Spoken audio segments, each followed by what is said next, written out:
This is our 50th anniversary this year, and we're spreading the love. So we're really, very happy and really honored that these poets have joined us today. Our first reader is Caroline Goodwin, and she has served from 2014 to 2016 as the first poet laureate of San Mateo County. She's an Alaska native. Her recent poetry collection is Old Snow, White Sun, and Aileen Cassinetto said, it traverses various terrains with grace and a commitment to astonishment. I like that. Her books include Trapline, The Paper Tree, Peregrine, many more. And among other Bay Area readings, she has twice been a featured reader at our Watershed Environmental Poetry Festival in Berkeley. Caroline Goodwin, please. Yay! I'll be reading today from starting with this book Madrigals that came out in 2021. It is for sale here, and it includes some of my visual art, recent visual art, which is collaging that I started during the pandemic. And yeah, I'd love it. I'd love to sign one for you. A lot of these poems came when I was taking an online workshop with Rhys Trimble, who's a bilingual poet based in North Wales, Welsh speaker. And we were doing collaging and visual poetry, and it was pretty exciting and fun, and helped me. It'll be 7 years next month since I lost my husband in a cycling accident, and having a poetry practice and a visual art practice has really been helpful with that healing process. And you'll hear, you may hear about my late husband Nick in some of my work. Thank you. So I'll start with this poem called Bergamot. I walk right into the bone house, mean house, after the wren comes back. And that which had been severed all at once surrounds me. So many curled up claw feet. One would think I'd be unable to speak, and a cup of beaks would offer itself, clacking. If I could believe in the sustenance of wings or any kind of pattern, if the lovely way in which our daughter dances were a sign, one California condor purged of lead by veterinarians, the orange tree filling up with juice, and I can hear you in the doorframe. I can hear your words today. The Tower of Silence, the property, bicycle, cell phone, wedding ring, evidence, helmet, county coroner receipt number 17762. Check 1, body dressed, partly dressed, nude, night clothes. A group of vultures is called a committee, venue, or volt, in flight, a kettle, feeding, awake. Rules written after. I got this quote, I wish I could remember who, maybe someone after the event can help me, but someone said the rules are what are written after, what happened after the poem is written. So in other words, like letting the poem unfold and then finding its rules that it has for itself. So there's a sequence in this book called Rules Written After. 1, give us this day the sphinx moth and ladybug and cedar waxwing and pale sky pale for a while, please.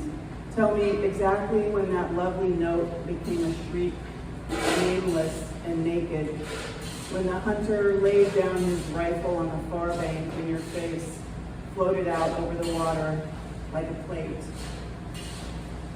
2, your heart, an icicle, a beekeeper, your breath on the glass, a white print. When winter came and I called out for you, I had no sense of the marmot or the lynx or the silk of your wrist on my wrist. And 3, so we rode, clothed in moth wings, God help. And that which at one time had comforted started to morph at the back of the throat, something trapped or traveling. There will be time, there will be signs. Give us this day the sky, the succor, and the bees. And later in the book, so I was very lucky that they included some of my weird collages throughout, and I cut out Nick's face and like put it in there, and then, you know, different verses were coming off the bookshelf and from different places when I would take my walk and stuff. I walked every day and stuff like that. So it's kind of cool, you know, as you know, as creative people, like just serendipity and synchronicity, and how when we're open to the mystery and the great beyond, and even the people that we've lost, they're there, right? They happen, they appear. I've been thinking a lot about Canada, as we all have, but the Northwest Territories, I guess now there's a new fire between the Choco and Yellowknife, where I've spent some time. And Fort Good Hope is a place that's 25 miles south of the Arctic Circle.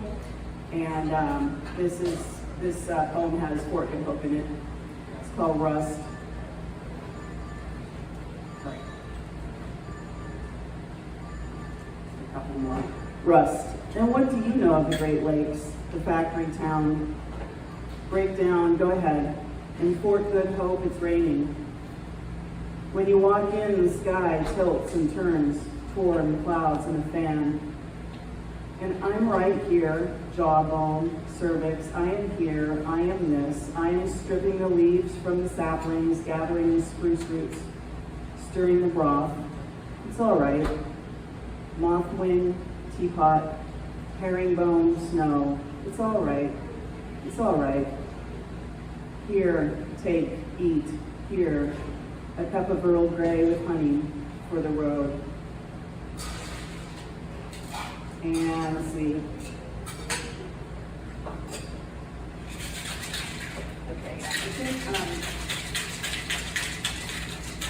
we started a little late, and there's other people to come meeting after this. This will be my last one to read. This is a poem called House Finch.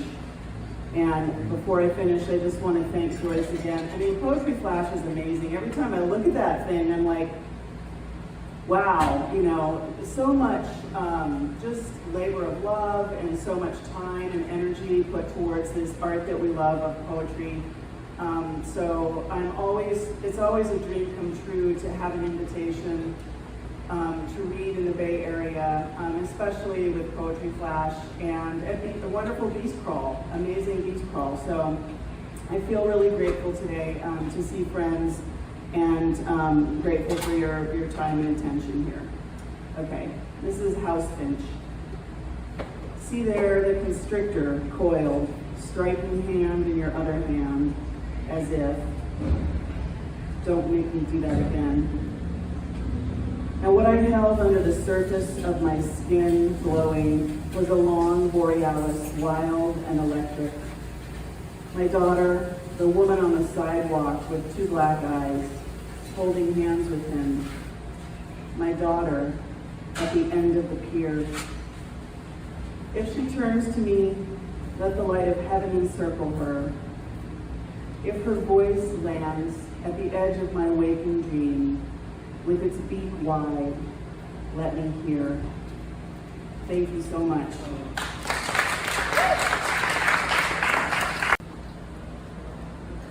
Okay, that was beautiful. We have one of Caroline's books there, and in fact we also have books by Jason Bayani and Cynthia Parker-Ohene over there. Jason Bayani's recent book is Locust, and it was a Northern California Book Awards finalist for 2020, which is one of the projects that Poetry Flash works on all year long.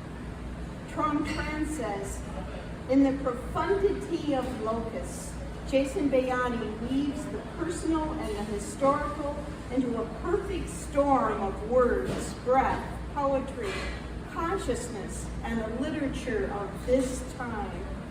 His previous book is Amulet, and there's copies of it there.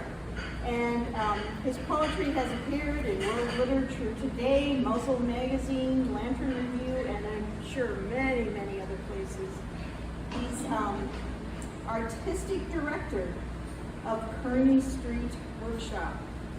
He performs regularly around the country and debuted his solo theater show, Locus of Control, right? In 2016 with theatrical runs in San Francisco, New York, and Austin. And that's pretty hot. So here's Jason. How y'all doing? Good? All right?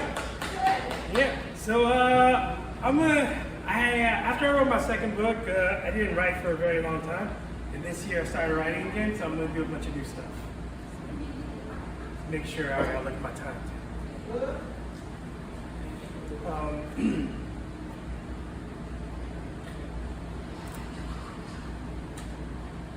So this one was just on Poem a Day, Aim Day. So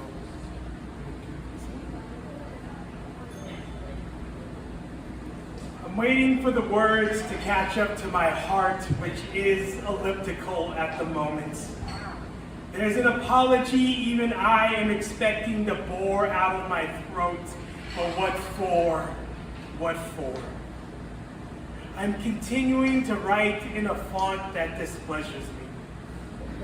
Everything shifts so rapidly these days. My body, the environment, my body, the environment. Why not return to something as aggressively unspectacular as Arial? A font for all my first thoughts. Today I typed the words someday again and deleted and retyped, deleted and retyped. Inside of the collapse, I am still holding on to narrative. This is not sentiment, it is how I keep my family together. When I breathe in deep enough, I feel it. All of the old anger waiting to become newer anger.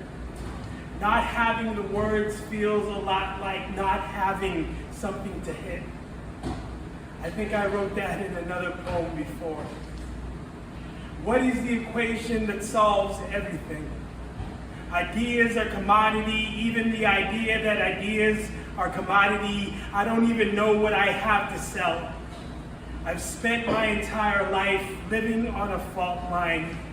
I know everything that's been made is inherently broken. This is not me being dour, this is me writing a note that says, I miss you. I meant that the other way. But the one you're thinking, that works too. Yeah. Woo.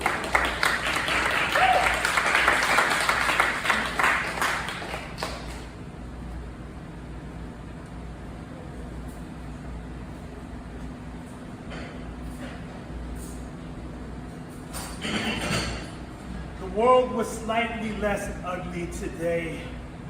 Maybe that is enough. It is the constant rupturing, you know.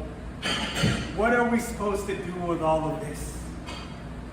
I wrote on my dating profile that I am an agnostic, which is less true these days. I do have a God somewhere, possibly one of cement and asphalt, the constant whir of a city in motion. When I was 23, I got off work at this catering job downtown. On my way home, I remember walking past Grace Jones waiting for a car in front of the hotel. I may not know my God yet, but I know what it's like to have Grace Jones lock eyes on me in front of the Four Seasons. Can't that be a beginning? Everyone is writing about the end of the world, and here I am thinking about the start of things. Like this morning, I woke up. I woke up again.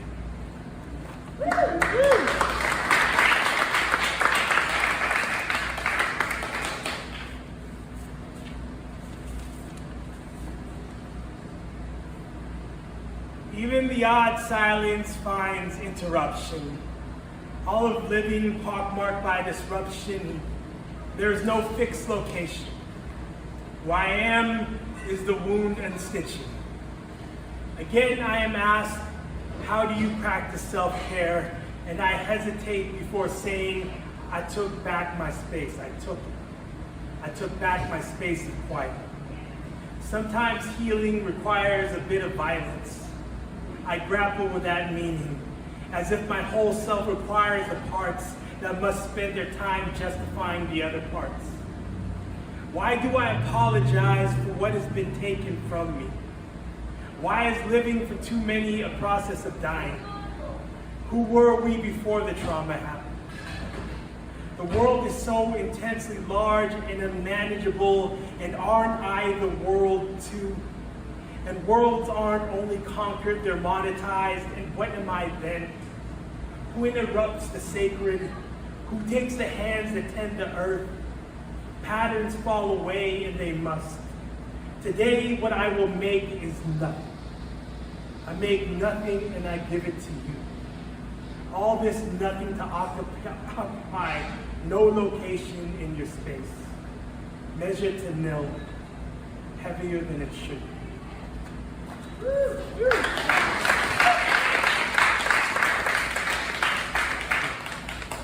I'm a little woozy. I went on a long hike with my dog right before I came here. So, and I was in this, it was hot. It was hot. So yeah, it's a trip. I usually write in narrative, and you know, if you read my first two books, it's mostly narrative because I'm telling the story of, you know, for me it was a lot of it was about having to reclaim my family and personal history, you know, and that's what I was writing towards. And I think today I'm writing towards, you know, maybe because I wrote towards the past, I believe if I wrote towards the past, I'd be able to reclaim my present and reclaim my future. But maybe the inverse is true as well. If we reclaim our present and reclaim our future, we can reclaim our past through that. This is going to be my last piece. Thank you all for listening. I wanted to be able to tell you the story would be what saved us, because I believe we tell it better, because we do, because we build better worlds, but the world is. I'm sorry, I thought I could give you something more hopeful. I do have a lot of it, hope. The minutiae of living requires so much of it. The first cup of coffee in the morning, work emails, grocery shopping. I had to spend a little bit of hope on comfortable running shoes. Water, medicinal goods. I mean, doing laundry is a hopeful task, isn't it? What is even left for dreaming? I want to be a living thing, I do. I am in possession of a body, and this body bounds into space, and I impede upon space as any structure does, and I shape too, and I am made and make and move through time in gentle cuts. I too am among you, searching for light. I know it is there. I haven't yet learned how to feel for it. How does one feel light? By an increase in our temperature, a prickly sensation on your fingertips. Am I focusing too much on my hands? Do you feel light in the softest part of your body? What is it that called you today? Can you ask it to call me to? I dream of a world, and the world always escapes me. A softer place of landing which cities are not. I still believe we will win. But my God, this world is doing a shit job of that. I wanted to be able to say the story was never meant to be a method of containment, but I know this is wrong. That stories are sometimes told to maintain order. Stories can be told to retain control. Stories at times can be terrible, terrible things. But I will tell a story of location, the place where your feet touch the ground, a footstep that emits light, how we take space with unending depths of nerve. The stories, they are what we share with other people. Tell me one that remembers we're alive. We are alive, aren't we? And if we're alive, then that has to mean we have a chance.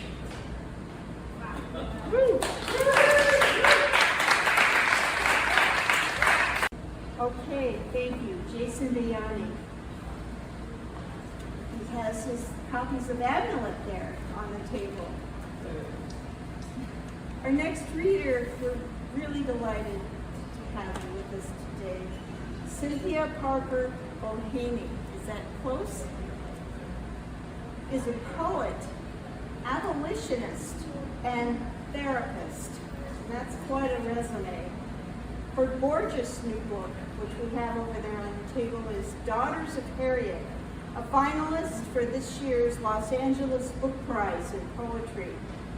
Tom Hoeisen Martin says, with a messianic gift for image and history, Cynthia Parker-Ohene is a once-in-3 generations mind on the page.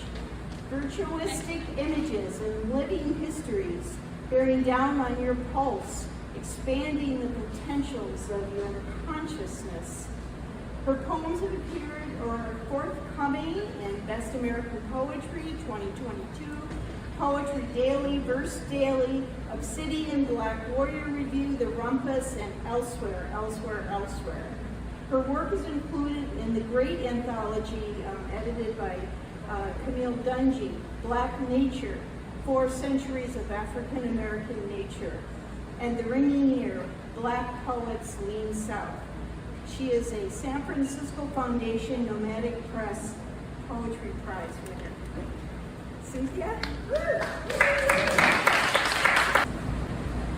Black steams the current cosmology without a biblical machine. A paradox spasm, politics within a banjo binds into sonics imperative. The ground treks beneath the seabed. The ancient symmetry, a spur persists against its opposite. Tongue scandalized, the union. Speaks the theater of colored ways. Interprets the list of sorry demise. Water fountains disordered color. How will the river tame slaves? Slaves buried underneath the Constitution. The past flowers into fire. A lie overwhelms, correct inheritance. Boats imprison black within the hired angle. The century betrays color. Allocates a rabid crowd inside a persistent, settled memory. The truth belongs to persistence before persistence changes memory. Every skin illustrates memory. The retired rage reposes against the hardy spit. Trees pulse in the rose rain. Can this illegal contract purchase trees? Hanging holds trees. Trees collapse beneath the terrible orbit. Gloam disturbs light, the gloaming in the assaulted geography. Why won't hate smell his warped horror? Tongues misinterpret a scene monopoly. Night deletes, night corrects shade. Night teaches shade after the immense dawn. Forest beds clang under the sick age. Sun changes the unwise crop. Memory tools the ore.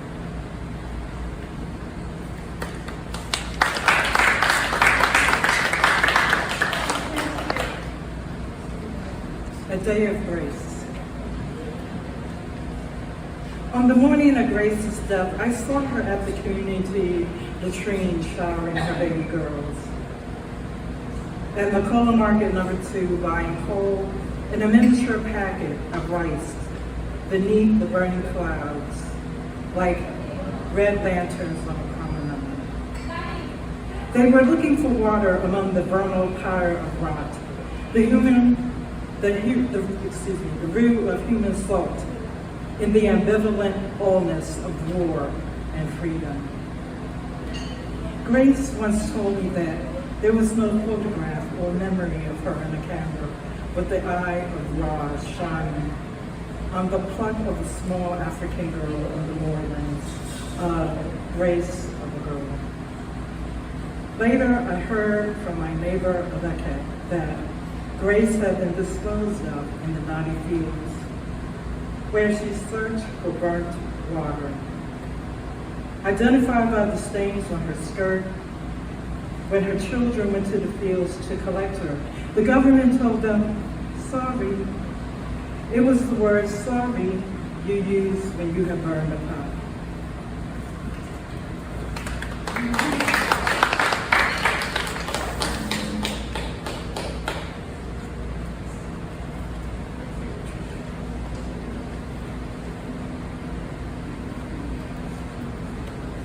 Blood in the violin.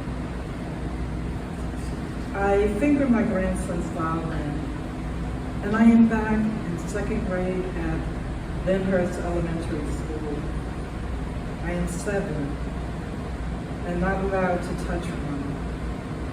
My teacher said I didn't look right or good enough to hold it. They gave me a test to prove that it was true.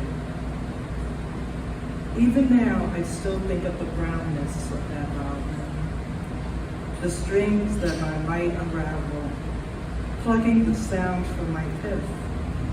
I heard the wrong music. I was mistaken. My 7-year-old grandson says, it's the notes, Mimi, it's the notes, with an apple grin, a snort. I learned not to ever want anything as much as I wanted that violin. White girls play violins. Black girls watched. And some black girls were found hanging in a jail cell.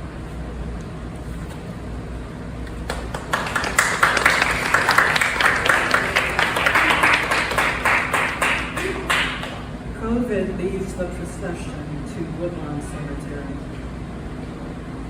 There were silences. Only the apneas of the ventilators could be heard as heavy voices and footsteps came through the phone.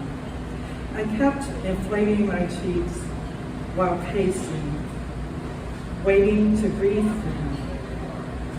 I could only see him as the 7-year-old me, eager to please him, to fill me with belly shake.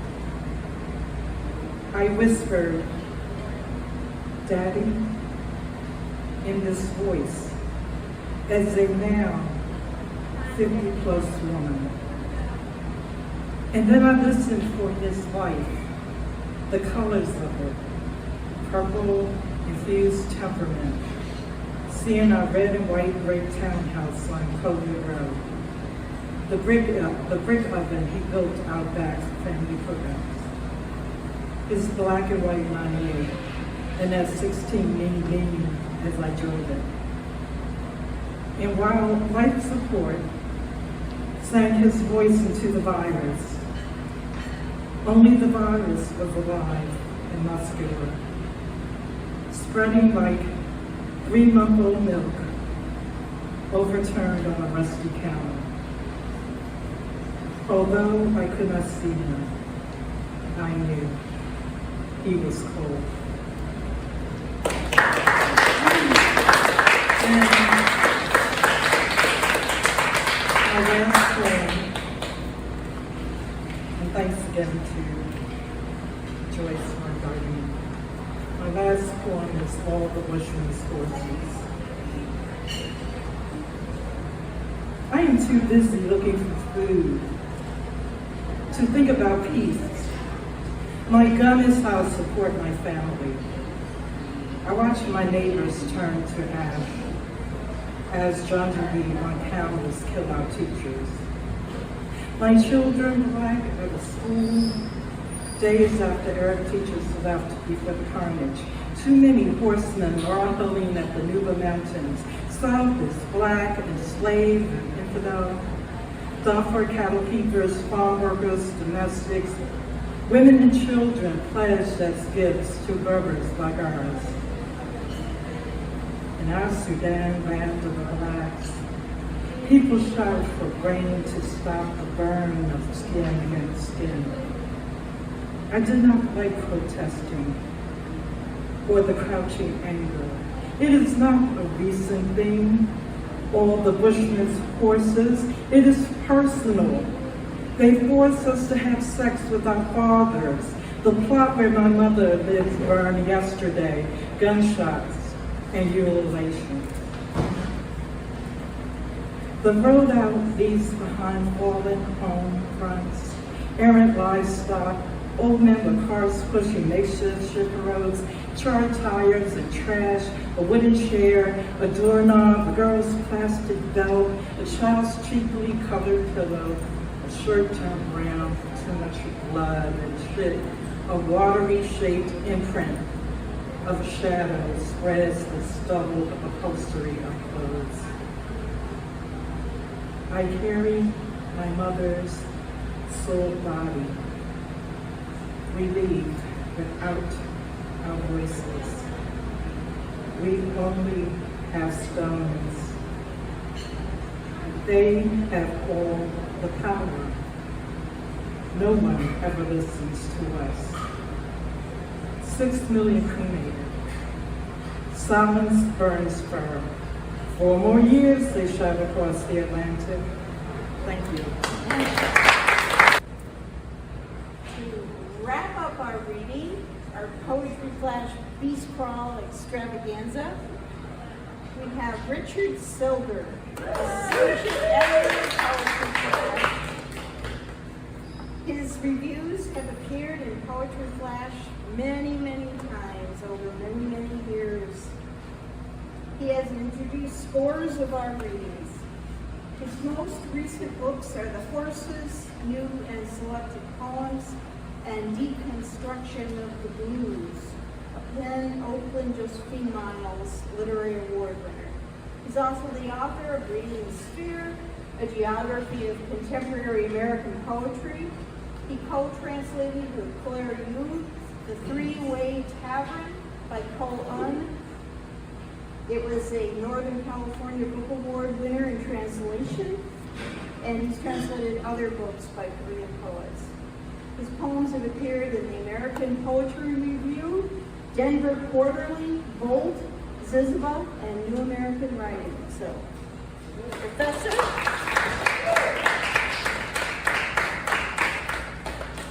Thank you, Joyce. It's a pleasure to be crawling with my fellow beasts here. Such talented beasts. I got 2 poems for you. The first is called Mystery Dollar, in memory of the poet Jack Micheline. It was Micheline who first used that market riff, integrity, down 12, blacks, down 5, poetry, up 15, straight on, gimlet eye, traveling the bargain soul.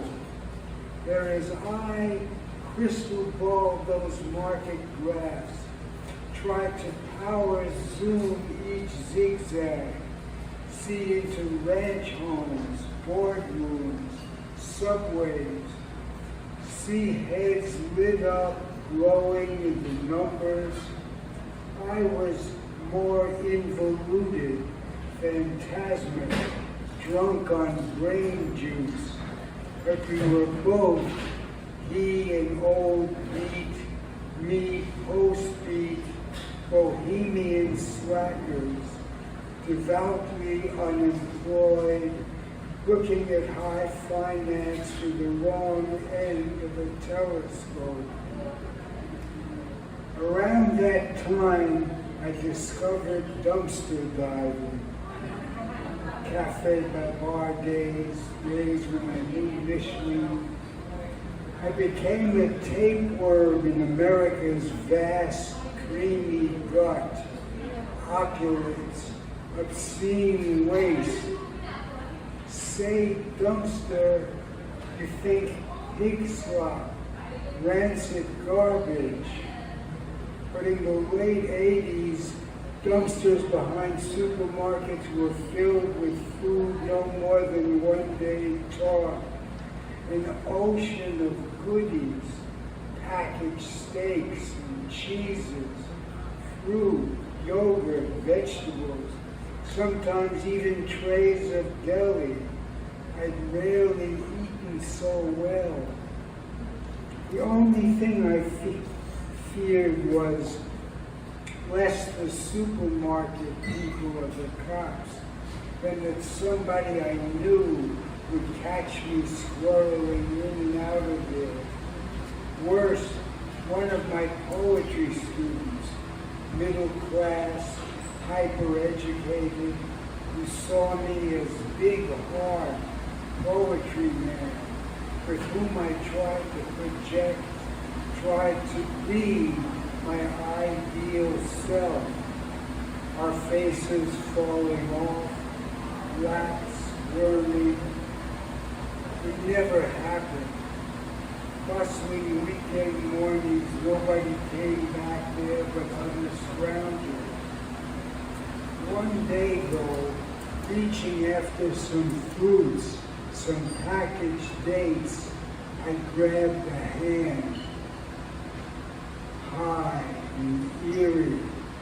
The hand felt cold. My mind raced, ringing round and round. A dead body, a sawed-off arm. Was I mistaken? Grizzlying out. Long, icy moment of indecision. Hair standing on end. I reached down again, and it moved. It was a street dude sleeping down there, burrowed in under all the food, pale, sandy-haired, almost mono-colored. No sound, eyes shut, he heaved and was still again. Covered in vegetable bits, he was like something barely born, whose eyes haven't opened yet. Death baby in the goodie bin, so closed and shut off, so completely fallen, down, down, down, off the big board to zero. He left a morbid taste, American waste man, but that didn't stop my diving. Something for nothing, good food. You never knew what you'd get. Biking my rounds of dumpsters, each one was a potential treat. Treasure bins, tasty bins, like the centers of specialty chocolates, wonton, ravioli, almost womb-like in their secret insides. What stopped me was love. A young woman in my poetry workshop and I had been signaling, edging towards each other. As soon as the workshop was over, we went out to dinner and spent the night together. Strong, so strong and sweet. I remember something she would do in those first few weeks. Walking down the street, she'd slip ahead of me and under, bend her lithe young back, as if to take me piggyback. She'd hook a finger in my lapel, spread the other arm like beating wings, flying us together out over the bay on lust and joy. But the dumpsters disturbed her. No ultimatums, she just felt they were bad for me. And of course she was right. So I started editing manuscripts for food money, entertainment money. I quit the dumpsters and moved all the way over into cash. And as luck would have it, it was all ending then anyway. The supermarkets were moving to compactors, mashing milk and meat and vegetables into hard, disposable bricks, so poor people couldn't get at it, so waste man wouldn't die in their garbage, and there would be no lawsuits. For me, though, beyond freebies and the greed glow, the dumpsters were becoming a head trip, shamanic, Michelin-esque, like tunneling down into the earth to get to China, as if the bottom were connected to the top, corporate waste wormholing to corporate riches, the connector, the mystery though. And knew it checks this. He, God, favors our undertakings. Novus Ordo Seclorum, a new order to the ages. That disembodied eye in the pyramid.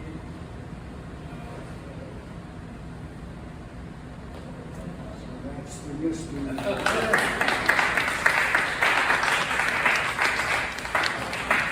I've got one more poem here for you called Mirroring.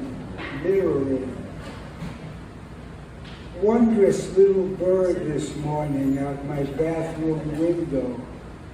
Pure guess, a nuthatch, darting so deftly, snugly into the bambooed spaces of the wire fence after insects, berries, and I caught myself trying on its tiny speed, split-second agile, now straight up, now upside down, trying to dart that wondrously tiny, furious and fast. Lit up my morning, Mr. Maybe Nuthatch, my mind cooking. I'd recently become a tree for a vertiginous moment, passed under it, craning up, and suddenly long, swayed out into the windy sky. And how many times have I bulked up my shoulders and chest to deliver the massive death swipe of a clawed grizzly forepaw. Less thrillingly, I'd even become an ant, laid myself out flat to the ground, head to head, chest to thorax, belly to abdomen, and voila, crawling industriously with Mr. Good Boy Ant. But never spiders. Even the shudder of approach and my nerves scream, monster. I digress, though, with my arachnophobia. Psychology 101, the mirror cells. Beginning with our parents, those first faces, we mirror the world to become ourselves. We world ourselves. We ourselves the world. Out my same bathroom window over the wire fences around the Washington School garden, I can also see the Buddhist monastery ending the block across the street. But I'd never been particularly conscious of it until the morning a few weeks ago after Steve's death. My friend of some 50 years, New York to Cambridge to Berkeley. I wasn't grieving, more anxious and deeply shook. And suddenly I saw that monastery, Did I mirror it? I booted. I focused on its squat wooden turret against the western sky, and I unguarded in its climbing blue way. Thank you.